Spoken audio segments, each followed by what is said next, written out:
ಒಂದೇ ಪದದಲ್ಲಿ ತಾವು ಮಧ್ವಾಚಾರ್ಯರನ್ನು ಹೇಳುವುದಾದರೆ ಏನಂತ ಹೇಳ್ತೀರಾ ಆಚಾರ್ಯ? ಒಂದೇ ಪದದಲ್ಲಿ ಹೇಳಬೇಕು ಅಂದರೆ, ನನ್ನ ಜೀವನದಲ್ಲಿ ಮಧ್ವರೆಂಬ ಗುರುಗಳನ್ನು ಗೆದ್ದೆ. ವಾಹ್, ಕ್ಯಾ ಬಾತ್ ಹೈ. ಅದರ ಹಿನ್ನೆಲೆ ಒಂದು ಸ್ವಲ್ಪ ಹೇಳ್ತೇನೆ. ಆಗಲೇ ಆಚಾರ್ಯ, ಅವಶ್ಯ.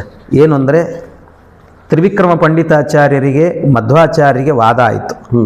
ವಾದದಲ್ಲಿ ತ್ರಿವಿಕ್ರಮ ಪಂಡಿತಾಚಾರ್ಯರು ಸೋತರು. ಅವರು ಸೋತಾಗ ಎಲ್ಲರ ಎದುರಲ್ಲೂ ಕೂಡ ನಾ ಗೆದ್ದೆ ಗೆದ್ದೆ ಅಂತ ಕುಣಿದ್ರು. ತ್ರಿವಿಕ್ರಮ ಪಂಡಿತಾಚಾರ್ಯ ಸೋತರು. ಓಹೋ. ಸೋತ ನಂತರ ನಾನೇ ಗೆದ್ದೆ ಅಂತ ಕುಣಿದ್ರು. ಅದಕ್ಕೆ ಏನು ಹುಚ್ಚಿಡಿತು ಅಂತ ಅಂದ್ಕೊಂಡ್ರು. 2 ನಿಮಿಷ ಆದಮೇಲೆ ಅವ್ರು ಹೇಳಿದರು, ನಾನು ವಾದದಲ್ಲಿ ಸೋತೆ, ನನ್ನ ಜೀವನದಲ್ಲಿ ಮಧ್ವರಂಥ ಗುರುಗಳನ್ನು ಗೆದ್ದೆ ಅಂತ ಹೇಳಿ. ವಾಹ್.